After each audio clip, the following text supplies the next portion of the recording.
Hello, जय Shri Krishna to all of you, all my dear students. आशा करता हूँ आप सभी लोग स्वस्थ होंगे, सुरक्षित होंगे, अपने घर पे होंगे। आज हम लोग व्याकरण का आज का अपन का पहला भाग टेंस फॉर्मेशन के आधार पर जो सेंटेंस के अलग अलग पार्ट्स होते हैं उन पर अपन विचार विमर्श करेंगे, जिसमें बहुत ही सिंपल वेज मैंने अपनाया है। और आगे जितने भी अपन टेंसेस के आधार पर सेंटेंस बनाएंगे उसमें इजी से लेकर हाई लेवल के सारे जो सेंटेंस होते हैं वो कम से कम एक टेंस के आधार पर 20 प्रकार के सेंटेंस को अपन बनाएंगे, जिसमें शुरुआती तौर पर बहुत ही इजी होते हैं, लेकिन बाद में हाँ इतनी ज़्यादा टफ भी नहीं है, लेकिन कुछ हद तक उनके फॉर्मूले को अपन को और ज़्यादा अप्लाई करने के लिए मैंने हाई लेवल को उसको बनाया है। आज हम टेंस के फॉर्मेशन में जो अपन सेंटेंस फॉर्मेशन करते हैं उसमें जो शुरुआती दौर होते हैं उसमें किस प्रकार से अपन को ध्यान रखना चाहिए, वो कुछ नियम और फॉर्मूले मैंने बहुत ही सिंपल वेज में बनाया है। हालांकि इतने ज़्यादा पर्याप्त नहीं होते हैं, बट अपन को या तो रिवीजन के तौर पर या अपन की जो बिगिनर्स होते हैं, मतलब जिनको अभी शुरुआत ही करनी है टेंस की, जैसे कक्षा 6 के लेवल का है और कक्षा 12th का भी लेवल का, जिसको अभी अगर अपन ये समझ सकते हैं कि उसको ज़्यादा सेंटेंस फॉर्मेशन नहीं आती है या टेंस फॉर्मेशन बहुत ही उसकी स्लो लेवल पर है, तो आशा करता हूँ इन जो मैं ये वीडियोस बनाने जा रहा हूँ टेंस फॉर्मेशन के आधार पर उस पर आसानी से उसको समझ में आ जाएगा। ज़रूरत होगी उसको मेरे जितने भी ये टेंस फॉर्मेशन के आधार पर सेंटेंस बनेंगे उसको रेगुलरली फॉलो करना पड़ेगा, ठीक है। और इसके बाद में अपन इन सारे जो टेंस फॉर्मेशन के सेंटेंस होंगे उनको अपन मिक्सिंग के तौर पर लेंगे और मिक्सिंग सेंटेंसेस वो बनेंगे जो हर बंदा उसको आसानी से समझ सकेगा। देखो, सबसे पहले अपन को किसी भी प्रकार का वाक्य बनाना है तो ये है हमारा सेंटेंस। ये इधर कर लो, सेंटेंस। सेंटेंस का मतलब होता है वाक्य, जिसमें दो या दो से अधिक शब्दों के मेल से वाक्य बनता है जिसका एक निश्चित प्रयोजन हो, ठीक है ना। दो या दो से अधिक शब्दों के मेल से क्या बनता है, वाक्य बनता है, ठीक है ना। और जिसका एक निश्चित प्रयोजन होना चाहिए। ऐसा नहीं कि कोई भी अपन शब्द जोड़ दिया और कह दिया ये वाक्य है तो वाक्य नहीं होता, उसका एक निश्चित प्रयोजन बनना चाहिए, ठीक है ना। जैसे राम जाता है तो राम जाता केवल ये लगाते तो वाक्य अनिश्चित बनता है। अब पीछे हमने क्या जोड़ा है, राम जाता है, तो इसमें एक निश्चित प्रयोजन हमारे सामने उभर कर आता है, तो ये शब्दों के मेल से क्या बना, एक वाक्य बना है। फिर नेक्स्ट आता है अपना parts of a sentence. Parts का मतलब होता है भाग, ठीक है ना। तो ऑफ अ सेंटेंस मतलब वाक्य के भाग। अब देखो वाक्य के भाग कितने होते हैं, तो मुख्य तौर पर वाक्य के 4 भाग होते हैं। वैसे कुछ और भी हो सकते हैं, लेकिन अपन मुख्य तौर पर वाक्य के कितने भाग जान सकते हैं। जैसे कि मैंने पहले ही कहा था कि ये सिंपल वेज है, मतलब ज़्यादा डिफिकल्ट मैंने इसमें नहीं लिया है, सिंपल लिया है, ठीक है ना। तो वाक्य के भाग कौन से, तो सबसे पहले मैंने लिया है सब्जेक्ट को। सब्जेक्ट का मतलब होता है कर्ता, कार्य करने वाला या कर्ता धर्ता, यानी जिस पर पूरा वाक्य डिपेंड कर रहा है, ठीक है ना। जो वाक्य में काम करने वाला है उसको अपन क्या कहते हैं, सब्जेक्ट कहते हैं।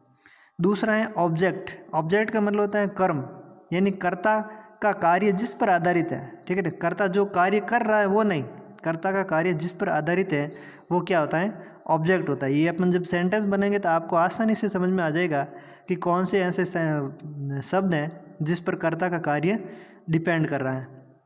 तीसरी चीज़ होती है helping verb. Helping verb means सहायक क्रिया, ठीक है ना। हेल्प और वर्ब यानी सहायता करने वाली क्रिया है, यानी वाक्य के निर्माण में जो शब्द कर्ता की सहायता करते हैं उनको अपन क्या कहते हैं, हेल्पिंग वर्ब कहते हैं। जैसे is, are, am, was, were, has, have, had वगैरह वगैरह, ये सब क्या होते हैं, ये सहायक क्रियाएं होती हैं। याद रखना, इज, आर, एम, वाज, वर जैसे कर्ता के जस्ट बाद में लगाते हैं ना वो वाले, या कर्ता के पहले भी लगते हैं जब वाक्य इंट्रोगेटिव बनते हैं, ठीक है ना। तो इसको अपन क्या कहते हैं, हेल्पिंग वर्ब। और चौथा जो मैन स्तंभ है वो है मैन वर्ब। मैन वर्ब का मतलब होता है मुख्य क्रिया, इसको एक्शन फॉर्म के नाम से भी जाना जाता है। अब एक्शन क्या होता है, एक्शन मतलब जो कार्य हो रहा है, एक्शन हो रहा है, उसको अपन क्या कहते हैं, मैन वर्ब कहते हैं, मुख्य क्रिया कहते हैं। यानी जो कार्य हो रहा है, यानी कि जो एक्शन है उसे अपन क्या कहते हैं, ऐसे शब्द जिनके पीछे लगभग ना लगा होता है, ये सबसे बड़ी पहचान होती है मैन वर्ब की, ठीक है। यानी कि ऐसे शब्द जिनके पीछे प्रायः क्या लगा देता है, लगभग लिखा है मैंने, मतलब 99% ऐसे शब्द होंगे जिनके पीछे ना लगा होता है। जी जरूरी नहीं कि सबके पीछे ना लगा है वो सारे के सारे मैन वर्ब हो गए, ठीक है ना। यानी मुख्य तौर पर जिनके पीछे ना लगा होता है उनको अपन क्या कह सकते हैं, मैन वर्ब कह सकते हैं या एक्शन फॉर्म के नाम से जानते हैं। जैसे रोना, हंसना, गाना, चलना फिरना, दौड़ना, ये सभी क्या है, ये सब एक्शन फॉर्म है। यानी इन सब में काम तो है लेकिन काम कौन सा, जो हो रहा है। जैसे राम चाय पी रहा है तो काम वो कौन सा रहा है, वो हो रहा है पीने का काम हो रहा है, लेकिन राम का कार्य किस पर डिपेंड कर रहा है, वो चाय पर डिपेंड कर रहा है। तो चाय क्या हो गई, कर्म हो गई, ठीक है ना। लेकिन कार्य कौन सा हो रहा है कि पीने का काम हो रहा है, पीना, ठीक है ना। तो ये क्या हो गया हमारा मैन वर्ब है, एक्शन फॉर्म है। फिर पांचवा जो भाग है जिसको मैंने लिखा है शेष भाग। शेष भाग में मुख्य तौर पर आते हैं समय सूचक शब्द, स्थान सूचक शब्द या अन्य प्रकार के शब्द। उनको अपन को तालमेल के हिसाब से लिख देना पड़ता है, ठीक है ना। समय सूचक शब्द प्रायः वाक्य के पीछे आते हैं, सारे जरूरी नहीं है, ठीक है ना, प्रायः वाक्य के पीछे आते हैं। और ऐसे ही स्थान सूचक शब्द होते हैं। और ऐसे ही इन चारों स्तंभों के अलावा जो भी भाग होते हैं उनको अपन वाक्य के पीछे आसानी से लिख देते हैं, उसको समायोजित करके, ठीक है ना। फिर आता देखो, ये तो थे पार्ट्स ऑफ अ सेंटेंस, मतलब सेंटेंस के भाग थे। अब है type of a sentence. Type का मतलब होता है प्रकार।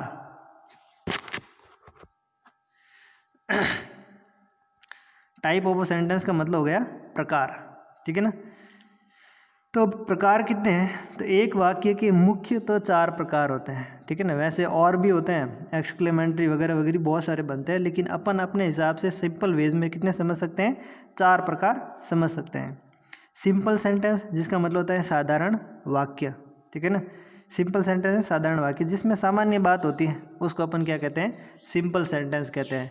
फिर आता है नेगेटिव सेंटेंस। नेगेटिव का मतलब ये होता है नकारात्मक। नकारना मतलब जिसमें नई शब्द जुड़ा हुआ, यानी कि ऐसे वाक्य जिसमें मना करने का भाव हो या नई शब्द जुड़ा हुआ, उसको अपन क्या कहते हैं, नेगेटिव सेंटेंस कहते हैं, ठीक है ना। तीसरा होता है इंटेरोगेटिव सेंटेंस। इंटेरोगेटिव का मतलब होता है प्रश्नवाचक, ठीक है ना। ऐसे वाक्य जिसमें पूछने का भाव हो, ठीक है ना, जैसे क्या से शुरू होने वाले, या फिर ऐसे वाक्य जिनके बीच में प्रश्नवाचक शब्द आ जाते हैं, वाक्य के बीच में प्रश्नवाचक शब्द आ जाते हैं, जिन शब्द में क्या होता है, पूछने का भाव होता है, तो अपन उसको क्या कहते हैं, इंटेरोगेटिव सेंटेंसेस कहते हैं। फिर चौथा आता है इंटेरोगेटिव नेगेटिव सेंटेंस। देखो भाग तो ये 3 ही है, अब चौथा भाग किससे बना है, दूसरे और तीसरे को मिला करके बना है इंटेरोगेटिव नेगेटिव। यानी ऐसे प्रश्नवाचक वाक्य जिसमें नेगेटिव भी जुड़ा हुआ हो, यानी नई शब्द भी हो और पूछने का भाव भी हो, तो उसको अपन क्या कहते हैं, इंटेरोगेटिव सेंटेंस, ठीक है ना।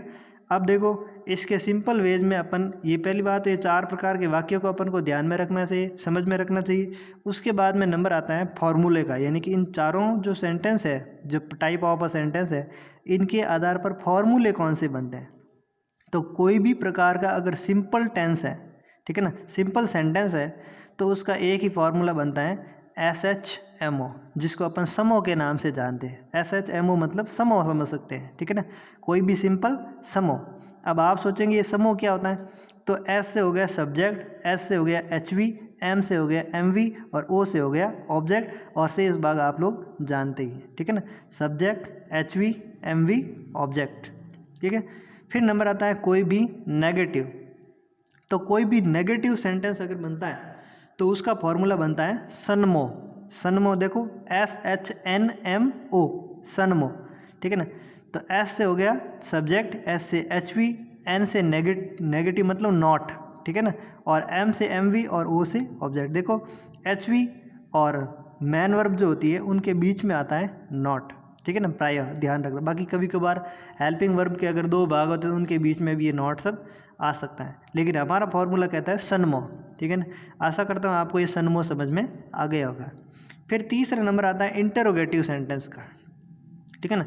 तो इंटेरोगेटिव सेंटेंस का एक ही फॉर्मूला है HV सब्जेक्ट MV, और ये किस में होता है, ऐसे वाक्य जो क्या से शुरू होते हैं, ठीक है ना, यानी ऐसे सारे सेंटेंसेस जो क्या से शुरू होते हैं उनका फॉर्मूला बनता है HV सब्जेक्ट MV, ठीक है ना। दूसरा फॉर्मूला होता है WH plus HV subject MV। तो ये किस में, WH क्वालिटी, ठीक है, WH क्वालिटी जैसे वाट, वैन, वाई, वेयर वगैरह वगैरह, ये सारे के सारे WH क्वालिटी वर्ड के नाम से जाने जाते हैं, ठीक है ना। इसके बाद में HV सब्जेक्ट MV वाला फॉर्मूला होता है, तो ऐसे इंटरोगेटिव सेंटेंस जिनके वाक्य के बीच में प्रश्नवाचक शब्द आ जाता है, जैसे ये तो था कि आप क्या कर रहे हैं, ठीक है ना, नहीं क्या आप यहाँ आते हो, तो ये क्या आप यहाँ आते हो, तो इसका मतलब ये क्या से शुरू हो गया सेंटेंस, ठीक है ना। और दूसरा ये है कि आप कहाँ जा रहे हो, तो आप कहाँ जा रहे हो मतलब ये वाक्य वो है जिसमें प्रश्नवाचक शब्द वाक्य के बीच में आ गया, ठीक है ना। आप कहाँ जा रहे हो, वह क्यों करता है, वो क्यों गया था, वो कहाँ गया था, ये सारे के सारे सेंटेंसेस में प्रश्नवाचक शब्द बीच में आ रहा है, ठीक है ना। क्यों, कहाँ, कब, कौन, कैसे, किस प्रकार, किस लिए, ये सारे के सारे वाक्य के बीच में आ जाते हैं। लेकिन ऐसे सेंटेंसेस जिसमें क्या से ही शुरुआत होती है उनकी, किसकी, सेंटेंस की, हिंदी वाक्य की शुरुआत किससे हो रही है, क्या से, तो उनको अपन किससे बनाएंगे, HV सब्जेक्ट MV के फॉर्मूले से बनाएंगे, ठीक है ना। और अगर ऐसे सेंटेंस है जिसमें प्रश्नवाचक शब्द वाक्य के बीच में आ जाते हैं, उसको अपन WH क्वालिटी और उसके बाद में वहीं HV सब्जेक्ट MV का फॉर्मूला अपन लागू करते हैं। सिंपली तौर पर अपन को ये छोटी सी जानकारी याद होनी चाहिए। फिर आता है प्रोनाउन इंडेक्स।